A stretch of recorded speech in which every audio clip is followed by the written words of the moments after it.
Terima kasih Anda masih bersama kami dan bagi Anda yang baru saja bergabung kami hadirkan kembali informasi utama hari ini. 2 hari pasca gempa masih ada lokasi gempa Cianjur yang terisolir dan belum tersentuh bantuan karena jalan terbelah. Hati-hati, 21 warga Kabupaten Majalengka tertipu agen travel umroh. Uang 600 juta rupiah raib tanpa bekas. Protes jalan berlubang, warga di Kabupaten Garut nekat menanam pohon pisang di tengah jalan.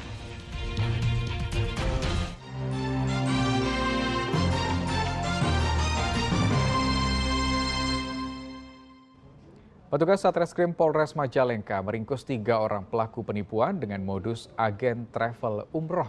Dari 21 orang korban, pelaku meraup uang sebesar 600 juta rupiah.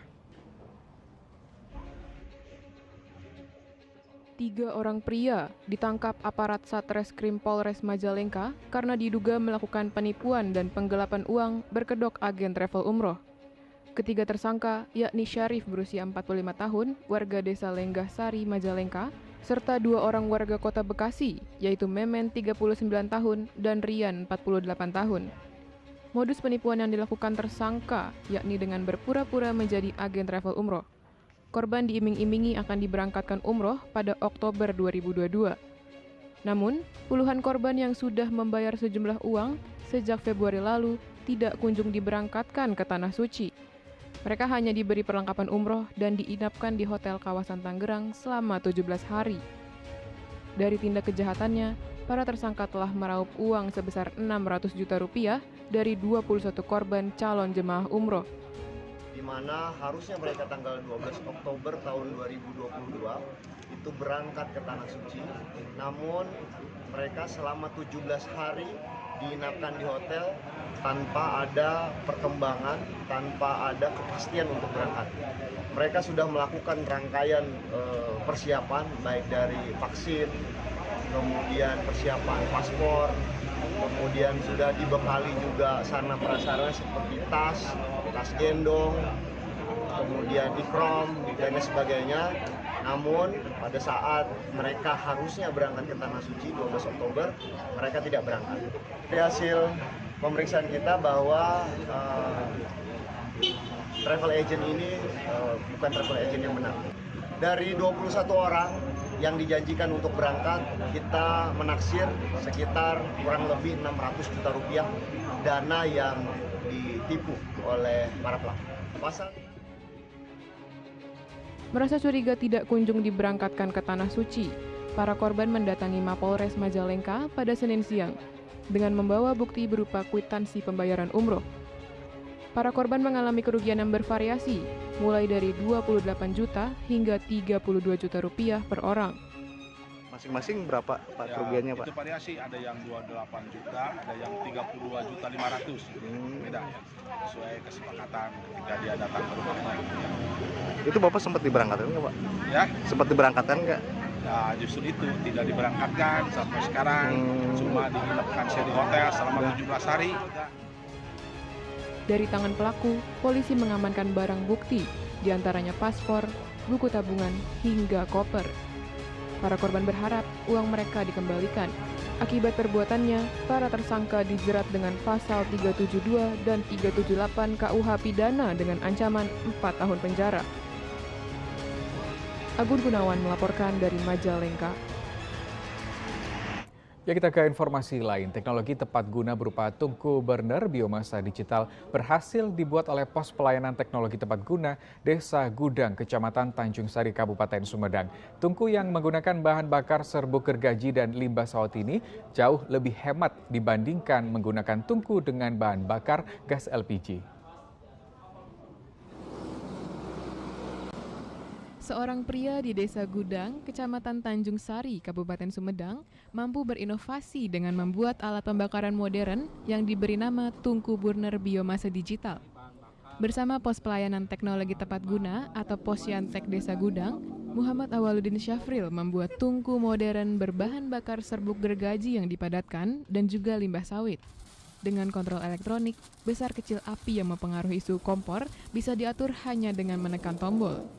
Tungku yang menggunakan pembakaran 2 tingkat ini menggunakan pengontrol elektronik untuk mengatur tekanan hembusan udara serta ventilasi, sehingga membuat tungku ini bisa menghasilkan panas yang cukup tinggi dengan polusi udara berupa asap dan gas beracun yang minim serta efisien dalam penggunaan bahan bakar. Lebih hemat hingga 40% dibandingkan bahan bakar konvensional seperti LPG maupun minyak tanah. Tungku biomasa ini dipilih untuk dibuat berdasarkan kebutuhan UMKM yang kesulitan akibat terus naiknya harga gas LPG dan minyak tanah.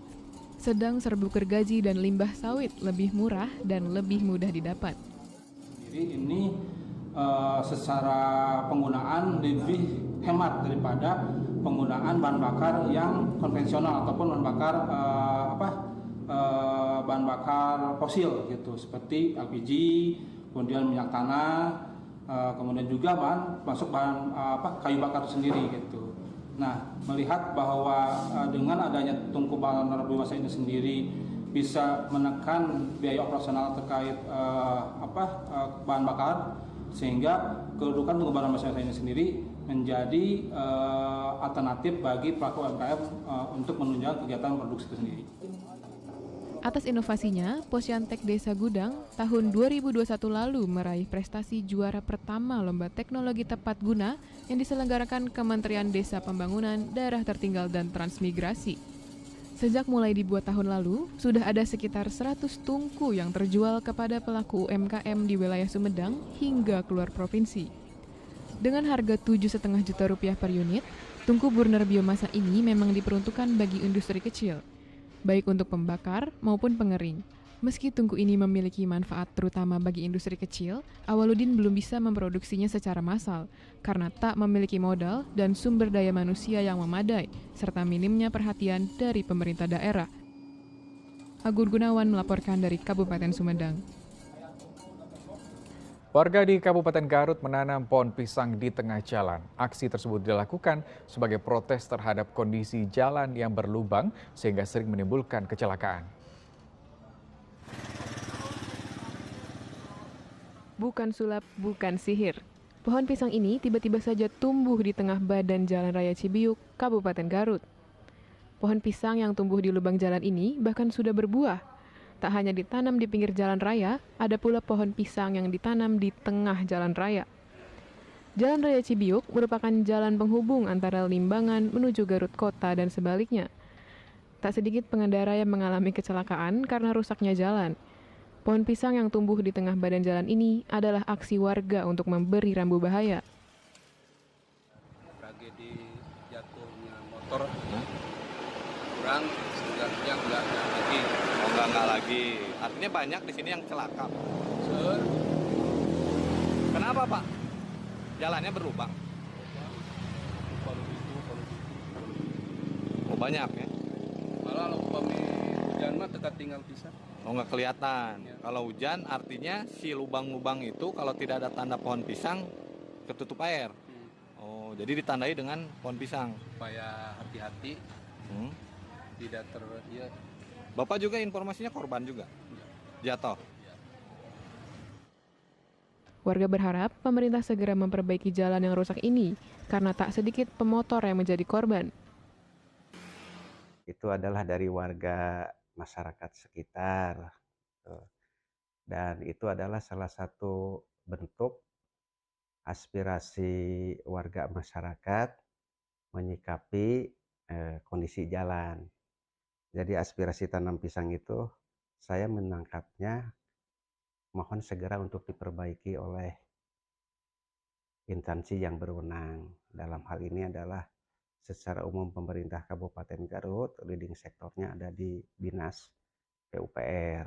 Nah, belum semuanya yang berlubang itu. Jadi yang diperbaiki itu yang ditanam pohon pisang.